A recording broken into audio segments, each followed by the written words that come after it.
L'intelligence artificielle, on nous promet partout que ça va nous faire gagner un temps fou. Mais et si au final, ça nous rendait juste plus occupés? On va explorer ensemble une approche un peu différente, une approche disciplinée pour utiliser l'IA plus intelligemment et, cette fois, pour vraiment libérer du temps. Voilà la grande question au fond. Est-ce que l'IA est un vrai levier de productivité ou est-ce que c'est un piège qui finit par nous noyer sous encore plus de tâches? La réalité, on va le voir, est bien plus nuancée que les belles promesses marketing.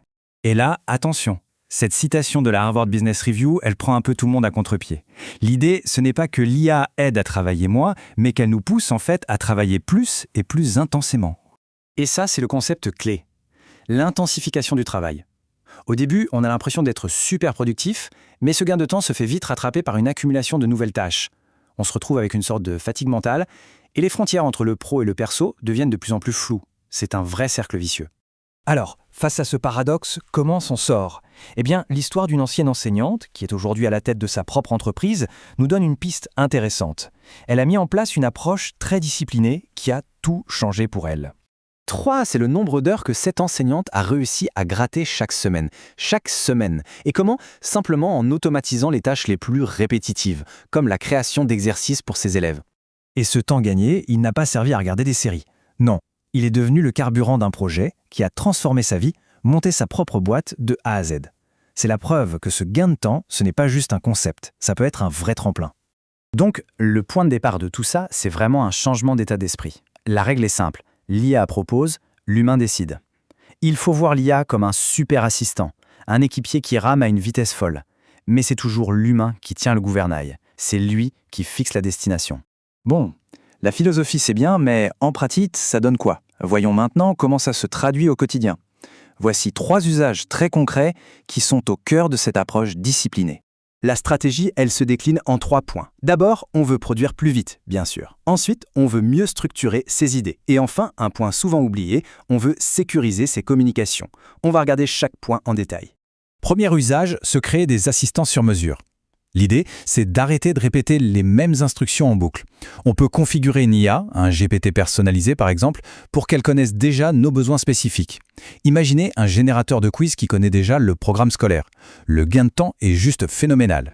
Deuxièmement, on peut utiliser l'IA comme un partenaire de brainstorming, une sorte de miroir de la pensée. Là, le but n'est pas de lui demander de rédiger le document final, non.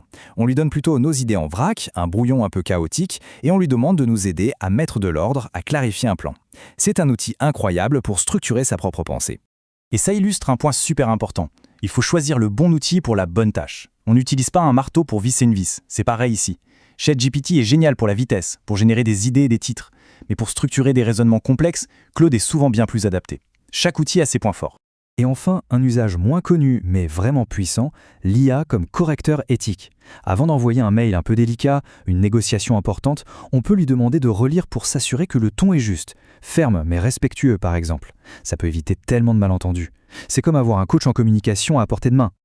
Ok, on a vu le côté positif. Maintenant, il faut être lucide et parler des dangers, des coûts cachés de l'IA. Parce que pour l'utiliser intelligemment, il faut absolument connaître les pièges à éviter. Le premier danger est assez subtil. C'est vrai, on génère du contenu beaucoup plus vite. Mais tout ce temps qu'on croit gagner, on le passe en réalité à vérifier, à relire, à valider chaque mot. Et ce processus de validation constante, ça consomme une énergie mentale considérable. C'est une nouvelle forme de fatigue, une charge cognitive qu'on ne voit pas venir. Le deuxième danger, c'est le piège de la délégation. On est vite tenté de tout confier à l'IA. Mais si on se retrouve à corriger systématiquement 80% de ce qu'elle produit, où est le gain de temps finalement ?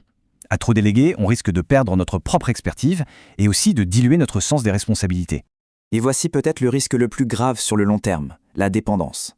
Si on construit tout son flux de travail sur des outils comme ceux d'OpenAI ou Anthropic, on devient très vulnérable.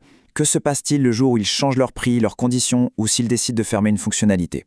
Tout notre système peut s'effondrer. Alors, pour éviter de tomber dans ces pièges, voici quelques règles simples, des garde-fous à se fixer.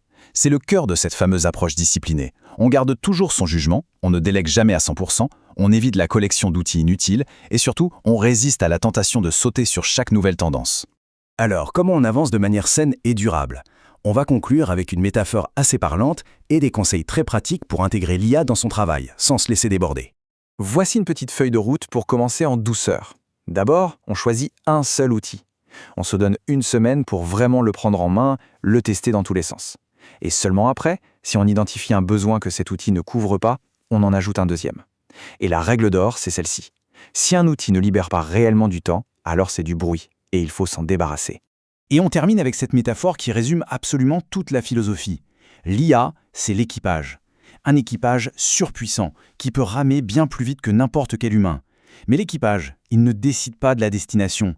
C'est le capitaine qui regarde l'horizon, qui tient la barre et qui fixe le cap.